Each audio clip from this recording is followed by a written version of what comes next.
This is JP from Political Pop Culture, and this is my take. Actor Tom Cruise, star of Losing It and The Mummy, the 2017 version, not the entertaining one that starred Brendan Fraser, flew into a profanity-laced COVID-related rant against workers on the set of Mission Impossible 7. Good Lord, 7? Really? Cruise, who apparently has taken it upon himself to make sure everyone in the production is following COVID procedures, saw two workers standing closer than 6 feet apart and, as is perfectly reasonable, went absolutely bonkers. If you haven't already, please take a moment to subscribe to the channel and hit the notification bell so you know when new videos are uploaded. Your likes, comments, and shares really help to get these videos in front of more people, and every little bit helps. You can also join the cult by following us at PolPopCult on Facebook, Twitter, and Instagram. Tom Cruise is currently in the UK working on the latest installment of his Mission Impossible franchise. According to reports, he's been working hard behind the scenes to enforce strict social distancing rules during filming, so when he spotted two workers at a computer monitor standing closer together than the 2-meter distance guideline, he flew into a profanity-laced rant. Listen to this. We are the gold standard. You're back there in Hollywood making movies right now because of us. Because they believe in us and what we're doing. I'm on the phone with every studio at night. Insurance companies. Producers. And they're looking at us and using us to make their movies. We are creating thousands of jobs, you Approximately 50 stunned witnesses saw and heard the tirade, as Cruise absolutely lit up the offending workers for well over 3 minutes. Clearly, as the face of the franchise, and as most people in Hollywood know, something of a control freak, Cruise is under a lot of pressure from the studios, producers, lawyers, etc. Although, maybe instead of verbally assaulting people for what appears to be a fairly minor transgression, he could sit down and talk to someone about things, unload some of the stress, and, oh, yeah, never mind. I don't ever want to see it again. Ever. And if you don't do it, you're fired. And I see you do it again, you're gone. And anyone on this crew does it. That's it. And you too, and you too, and you. Don't you ever do it again. Good Lord. Listening to that audio, you can practically hear the veins popping out on the side of Cruise's neck as he screams and threatens to fire person after person if they dare violate his almighty will. On the bright side, at least his mask kept the angry spittle from flying across the room and dousing his victims with potentially Rona-laced droplets of doom. I hope the offending workers at least apologized. That's it! No apologies. You can tell it to the people that are losing their homes because our industry is shut down. It's not going to put food on their table or pay for their college education. That's what I sleep with every night. In the future of this industry.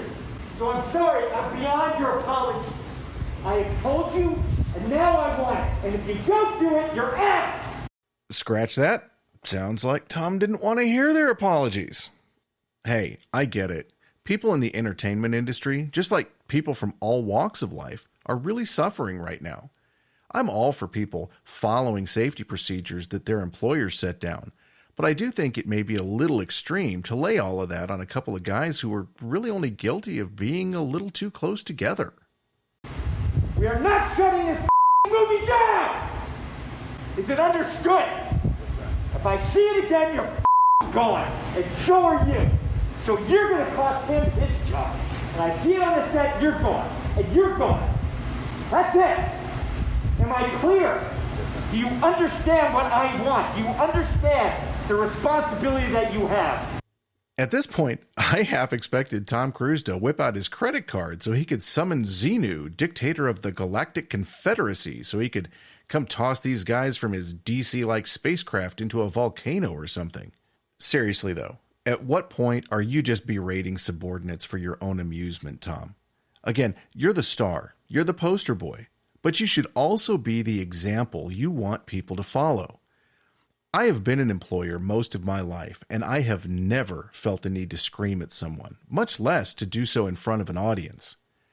The lesson you wanted to teach these guys was learned in the first 15 seconds of your rant. After that, they tuned out. Sure, they will yes sir and no sir to all the demeaning questions you throw at them. But at this point, you're just behaving like a dick. And nobody respects a boss who's a dick. So you see that stick? How many meters is that? When people are standing around a computer and hanging out around here, what are you doing? What are they doing? They're doing their jobs, Tom. They're doing their jobs. That's why they're there. They're not there to spend 3 minutes being screamed at in front of their colleagues. Look, I wasn't there. I can't speak for Tom Cruise. I can't speak for the workers. I can't speak for anyone else. All I know is what I hear on the recording and what's been reported by witnesses. I don't know if the offending workers had previous warnings for not following the rules. I don't know if there had been other incidents of people violating COVID restrictions. I don't know if Tom Cruise just had a particularly hard day and lashed out because he'd reached his breaking point. To give him the benefit of the doubt, Tom Cruise does have a lot riding on this production, just like every production he's involved in. If people are flaunting the rules, they should be called out. But that doesn't mean I agree with dressing people down in front of their coworkers. I don't think there's ever an excuse for screaming like a lunatic at people in a professional environment. The bottom line here is that these workers, while masked, were too close together. They were violating their employer's COVID policies. That is on them. Tom Cruise's reaction, or in my opinion, overreaction to the situation, well, that's on him.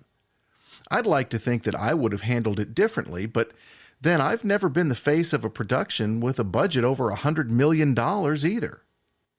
Well, there you have it. That's my take. Did I hit my marks? Or was this a miscue?